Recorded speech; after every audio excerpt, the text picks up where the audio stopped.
Hi, தாசம்மா Chettinad vlogs. நம்ம இன்றைக்கி என்ன பார்க்க போகிறோன்னா மட்டன் கிரேவி பார்ப்போம். எப்படி டேஸ்ட்டாக செய்யுதுன்னு பார்க்கலாமா? அதுக்கு 4 ஸ்பூன் எண்ணெய் ஊற்றிருக்கேன். பட்டை, லவங்கம், ஏலக்காய் போட்டிருக்கேன். 1/4 ஸ்பூன் வெந்தயம், 1/4 ஸ்பூன் சோம்பு போட்டு நல்லா பொரிஞ்சு வரட்டும். பொரிஞ்சு வந்தோடனே வெங்காயம் 4 நறுக்கி வச்சுருக்கேன். தக்காளி 3. அதில் வெங்காயத்தை சேர்த்துக்கிறோம். வெங்காயத்தை அதில் சேர்த்துட்டு நல்லா வதக்கணும். சப்ஸ்கிரைப் பண்ணாதவங்களும் சப்ஸ்கிரைப் பண்ணிக்கோங்க. பெல் ஐக்கானை கிளிக் பண்ணிக்கோங்க. நான் போடுற வீடியோலாம் அப்போ தான் வரும் உங்களுக்கு. இப்போது வெங்காயத்தை போட்டிருக்கோம். அதில் கொஞ்சம் உப்பு வதங்கிறதுக்காண்டிய 1/4 ஸ்பூன் சால்ட்டு போட்டிருக்கேன். அதை நல்லா வதக்கிடுவோம். நல்லா வதங்கணும். நல்லா வதங்கினா தான் நல்லாயிருக்கும் கிரேவி. கலர் நல்லா வதங்கணும் வெங்காயம். அதுக்காண்டியே நம்ம நல்லா வதக்கிறோம். நல்லா வதங்கி இந்த மாதிரி வரணும். 3 வெங்காயம் போட்டோம்னா 1 வெங்காயம் சைஸ் தான் வரணும். அது வரைக்கும் நல்லா வதங்கணும். இப்போ 2 ஸ்பூன் இஞ்சி பூண்டு போட்டிருக்கேன் பேஸ்ட்டு. அதையும் நல்லா வதக்கிறோம். இப்போ 1/2 கிலோ மட்டன் வச்சுருக்கேன்.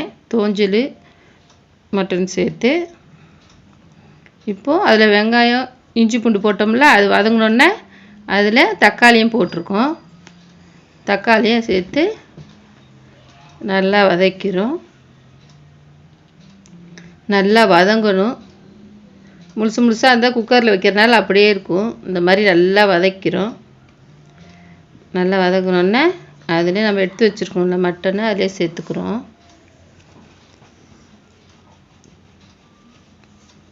நான் தோஞ்சலும் போட்டிருக்கேன். கொழுப்பு தோஞ்சல் சொல்லுவாங்கள்ல, அதுவும் சேர்த்து போட்டிருக்கேன். நல்லாயிருக்கும் டேஸ்ட்டு. இப்போது 4 ஸ்பூன் மிளகாத்தூள், வீட்டில் அரைச்சி வச்சுருக்கோம்ல குழம்பு மிளகாத்தூள், அதுதான். அதில் உப்பு, தேவையுள்ள உப்பு போட்டுக்கிறோம். உப்பு போட்டு தண்ணி ஊற்றாமல் அதிலே தண்ணி வரும்ல, அதனால் பச்சை வாசனை போடுறதுக்காண்டி அதில் சேர்த்து நல்லா கிண்டி விட்றோம். நல்லா கிண்டிட்டு இப்போது அதுக்கு தேவையுள்ள தண்ணி. கிரேவி வைக்கிறதுனால நம்ம எவ்வளோ மட்டன் வச்சுருக்கோமோ அந்த அளவுக்கு தண்ணி ஊற்றினா போதும்.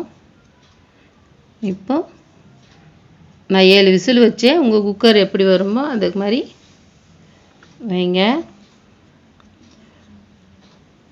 என் குக்கரில் 7 விசில் தேவைப்படும். அப்புறம் விசிலை எடுத்துட்டு அதில் லேசாக தண்ணி இருக்கா மாதிரி இருக்கும். அதனால் மறுபடியும் ஸ்டவ்வில் வச்சுட்டு கொத்தமல்லியை போட்டு நல்லா வற்றி வரணும். கிண்டி விடணும். நல்லா கிண்டி விட்டுட்டு நல்லா வற்றி வரணும். நல்லா வற்றி வரையிலே சரியான வாசனை வருதுப்பா.